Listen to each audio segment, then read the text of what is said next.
Subscribe to Color Frames. IPL కి ముందు team India star all rounder విధ్వంసం సృష్టించాడు. 6 ఏళ్ల తర్వాత దేశవాళీ క్రికెట్ ఆడుతున్న హార్దిక్ పాండ్యా ఆకాశమే హద్దుగా చెలరేగాడు. దేశవాళీ టీ20 టోర్నీ సయ్యద్ ముస్తాక్ అలీ ట్రోఫీలో బరోడాకు సారథ్యం వహిస్తున్న హార్దిక్ జట్టుకు వరుస విజయాలను అందిస్తున్నాడు. తమిళనాడుతో జరిగిన మ్యాచ్లో హార్దిక్ 30 బంతుల్లో 4 ఫోర్లు 7 సిక్సర్ల సహాయంతో 69 పరుగులు చేశాడు.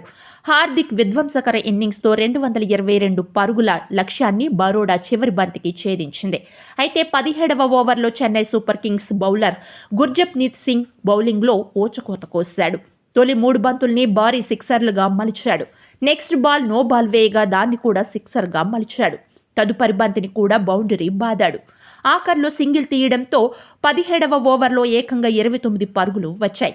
అయితే ఈ ఒక్క ఓవర్తో చెన్నై జట్టులో గుబులు మొదలైంది. తాజాగా జరిగిన ఐపీఎల్ వేలంలో గుర్జప్నీత్ సింగ్ను సిఎస్కే 2.2 కోట్లు వెచ్చించి తీసుకుంది. గుర్జప్నీత్ సింగ్ని భారీ అంచనాలతో వేలంలో దక్కించుకుంటే ఇప్పుడు ఇలా ధారాళంగా పరుగులు సమర్పించడంతో చెన్నై యాజమాన్యం తలలు పట్టుకుంది.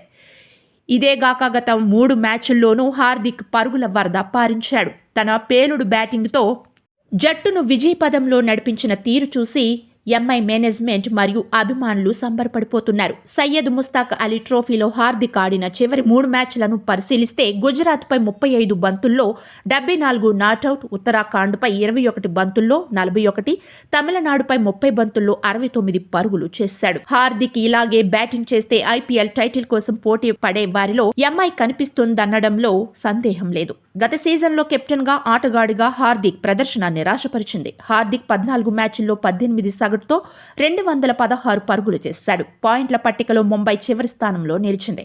అయితే టీ20 ప్రపంచ కప్ ద్వారా హార్దిక్ అద్భుత ఫామ్లోకి వచ్చాడు.